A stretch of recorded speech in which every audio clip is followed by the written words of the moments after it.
Szövetség. Felhős, borús reggel volt Manhattanben. A nap a felhők mögül világított, és esélyesen volt arra, hogy sugarai áthatoljanak azokon. Így hát a híres Empire State Building csúcsa sem nyújtott olyan felemelő látványt, mint amikor rásütött a napfény, vagy ki volt világítva. Mindezek ellenére pompás látványt nyújtott, és felemelőnek érezhette magát az az ember, aki majdnem egy szintbe kerülhetett az épület legfelső szintjével. Baltazár hatalmas üvegablakokon keresztül csodálta ilyen messzeségből is a mesés remek művet.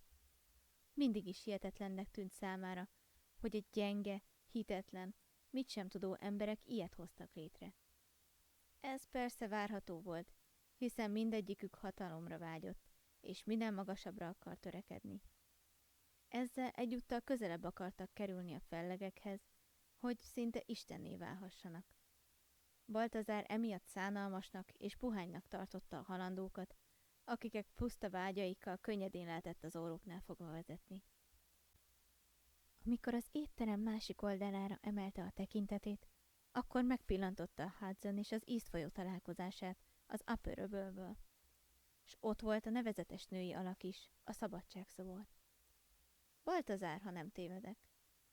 Egy elegáns, öltönt viselő férfi lépett oda a démon asztalához.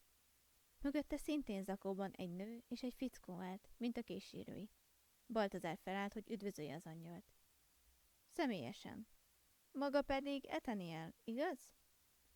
Az angyal meglepett arckifejezéssel foglalt helyet a démonnal szemben. Az büszke mosolyra húzta a száját. Szeretek tájékozott lenni. Látom, 2 kísérőt is hozott. Pillantása, amíg mindig átsorgó kísérőkre esett. Vigyázban álltak fegyelmezetten, utasításra várva. Ön is, épp ahogy azt megbeszéltük. Kezével a démon mögé intett. Baltazár jól tudta, hogy melyik démonja hol állt. Az az elb példának okáért a jobb oldalánál helyezkedett el, mivel neki köszönhette ezt a találkát. Egyébként hadd egyezzem meg, hogy csodás helyet választott, és hogy igen figyelmes öntől, hogy kibérelte ezt a helyet. Az egyik kedvenc helyem, így nem volt nehéz elintézni. Baltazár intett a pincérnek, aki addig a közeli sarokban várakozott. A fiatalember most odament, és kissé idegesen vette kezében oteszét és tollát. Baltazár a kezébe vette az ügyet, és anélkül, hogy megkérdezte volna a vele szemben ülő angyalt, mindkettőjüknek a sép specialitását rendelte, mellé egy üveg borral. A srác bólintva fejet hajtott, és távozott az asztaltól. Pár pillanat múlva még visszalépett az asztalukhoz 2 boros pohárral és egy üveg Dom Perignóval. A boros üveget felbontotta, és öntött egy kicsit a 2 férfinak, és ismét távozott.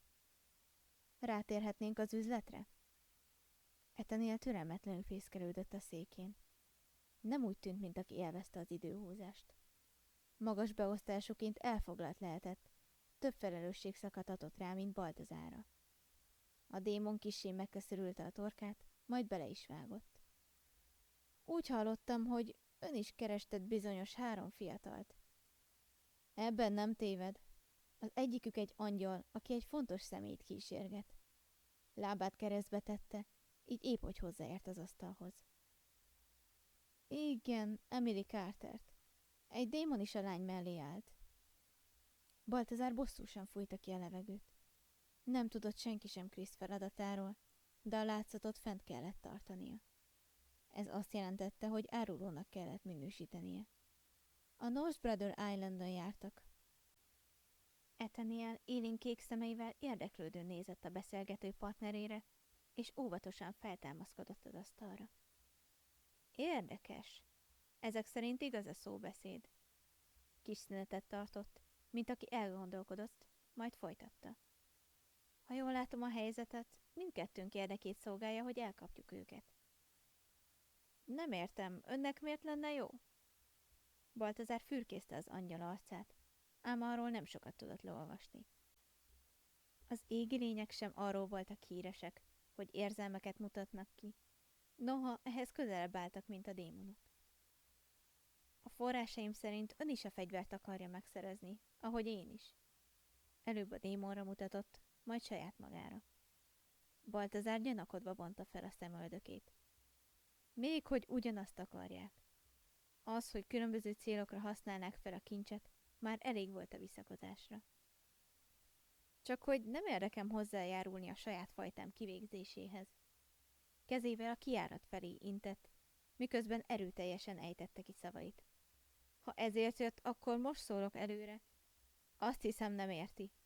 A segítségért jöttem ide, mert én nem olyan vagyok, mint a többi angyal. Sőt, épp ellenkezőleg. Baltazár kíváncsian figyelte az angyalt. Az csak ravasz mosollyal az arcán folytatta a mondandóját. Nem a démonok jelentik itt a legfőbb problémát. Felőlem azt csinálhatnak a földön, amit akarnak. Ahogy én és sok követőm látja, az emberekkel van a gond. Ezt mégis hogy érti? Baltazár arcáról eltűntek a gyanakvás jelei. Bőre kisimult, arcizmai ellágyultak. Tetszett neki, ahova ez a beszélgetés fajult. Ami pedig a habatortán, az angyal sem tűnt idiótának. Keresztbe tette két karját a mellkasa előtt, és várta a továbbiakat. A fegyver segítségével bárkivel végezhetünk, legyen az jó vagy rossz. Ha mellém áll, közösen, mint egyenlő felek gondoskodhatunk róla, hogy sokan kerüljenek önökhöz, és minél kevesebben mi hozzánk. Baltazár merő komolysággal merett maga elé. Az ajánlat, amit felvázoltak neki, csábító volt. A fegyvert valószínűleg gyorsabban fogja megszerezni az angyalok segítségével, mint nélkülük. Hamarabb kezdheti el a szelektálást, s még több tiszteletet fog kiérdemelni. Főnöke, a sötétség hercege büszkén fog rá tekinteni, bőségesen megjutalmazva őt. Ugyanakkor ott volt Krisz is. Ő már beépült a lány is az angyal mellé, és azon volt, hogy kiderítsen neki mindent. Ha belemegy az alkuba, őt is veszélyeztetné, s arról nem is beszélve, hogy elárulná. De ha nem, szerezhet magának egy ellenséget. Jobban belegondolva, inkább kockáztatta a démon életét, mint hogy visszautasítson egy adandó alkalmat. Lenne egy feltételem. A démon várt, amíg az angyal bólintott, és kezével jelezte, hogy beszélhet. Ha nálunk lesz a fegyver, a látókkal akarom kezdeni, élükön Emily Carterrel. Tekintse elintézetnek. Ezek szerint áll az alku? Jobb kezét oda tartotta az asztal felé, amit egy pillanattal később Baltazár már meg is markolt.